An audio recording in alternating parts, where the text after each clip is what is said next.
right, so a warning now from the Department of Agriculture for holiday travellers in particular to be alert to areas where rabies is prevalent. I'm joined now by Dr. Mpho Maja, Director of Animal Health at the Department of Agriculture. Dr. Maja, talk to me about the areas where you are most concerned. I believe there's two coastal areas in particular where you are very worried. Good evening and good evening to the viewers. Yes, we are particularly concerned about rabies incidences in the eastern coastal areas of KZN, as well as the Eastern Cape in the Dept area. All right, so those are two areas where you're advising people to be very cautious not to pick up sort of stray cats and dogs. Is it just cats and dogs that are the most vulnerable to rabies? Just a slight correction and modification. We are actually worried about the eastern parts of the country generally. Mpumalanga, Limpopo, especially around the Kruger National Park as well as the two coastal areas that I've mentioned. Yes, the risk is mainly with cats and dogs, purely because people have an affiliation to especially stray dogs and stray cats, and we feel compelled to take them in and home them and love them. So that's why this message is coming out, especially now for holiday makers going to those areas. But other animals also do get affected by rabies, I should quickly add. Okay. Why has rabies become out of control in the eastern part of the country? What's going on? Rabies is actually endemic in the whole of the country, so we consistently have cases of rabies throughout the year. It is most prevalent in those areas because of the high numbers of what we call stray dogs that are not homed, that don't have owners. So our vaccination campaigns actually don't quite reach those animals because we can't get hold of them. But in other areas where we have more controlled populations, where our vaccination campaigns are more effective, we don't see that effect as we are seeing it in the eastern shores of the country. So I suppose then my question is, how is it that stray animals seems to have got out of control to such an extent? Is it because, for example, the SPCA is under-resourced to monitor these animals? I wouldn't say that. I think the biggest problem is that we have pets. Most of us that have pets do not spay them. We don't neuter them.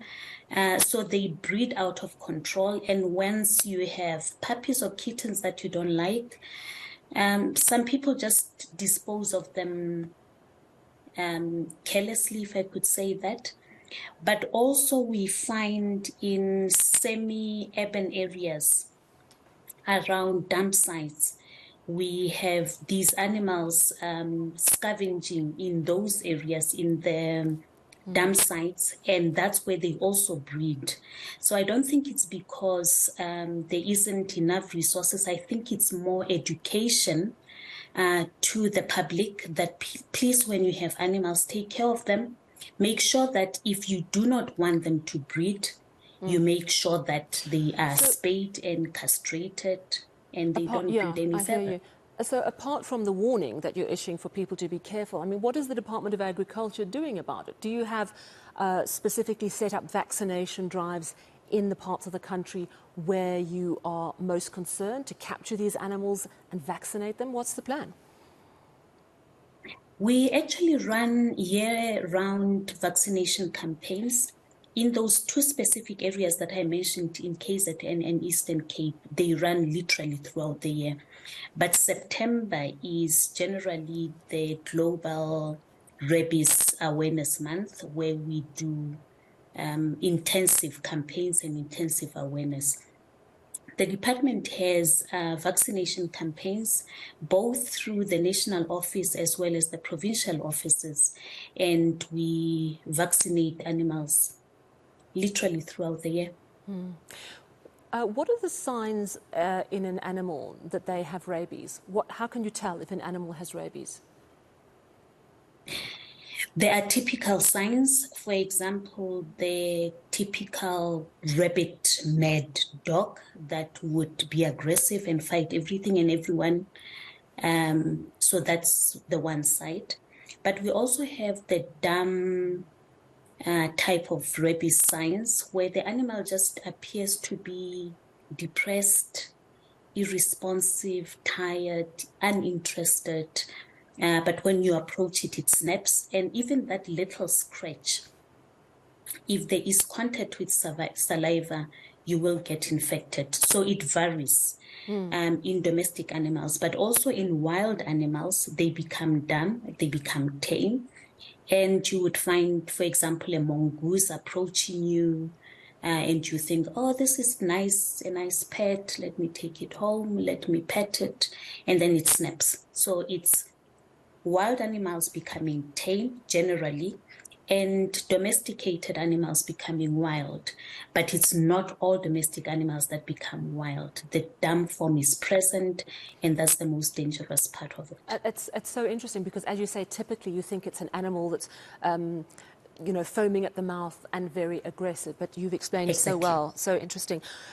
If a person is bitten by a rabid dog, or even there's that saliva or scratch, what should they immediately do? We advise everybody to get to a tap with running water or any clean running water with soap. Physically wash that wound. You will physically remove most of the contaminant and the virus. And immediately after that, please approach your clinic.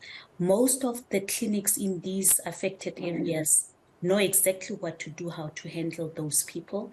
They will give you post-exposure treatment. It consists of a number of injections into the wound, around the wound, but making sure that the virus does not establish itself in the wound and therefore travel into the nervous system to cause rabies and rabies signs. My understanding is that if you get rabies, you will, there's almost 100% chance that you will die. Is that still correct? Correct. Once you have clinical signs of rabies, 99.9% chances that you will not make it, unfortunately. And that's why this awareness and this notice. Yeah, absolutely crucial. If you get to a doctor and, as you say, you wash the wound thoroughly, immediately start that course of injections, does that mean you will be free of rabies? Or is there still a risk? It is almost 100% guaranteed that you will be safe. But as with everything else, biology, you can never be 100% sure. But that's the best that we can do under the circumstances, and it has worked. One quick question. A lot of people pick up tiny kittens, newborn kittens who've been dumped. Could a litter of newborn kittens have rabies passed on from their mother? It would most likely not be passed on from the mother, either through the uterus or through the milk. But the mother might have been infected and might have bitten them or licked them through open wounds. So yes, it would be passed on from the mother or from the other neighboring cats around, but definitely not through the uterus or the milk.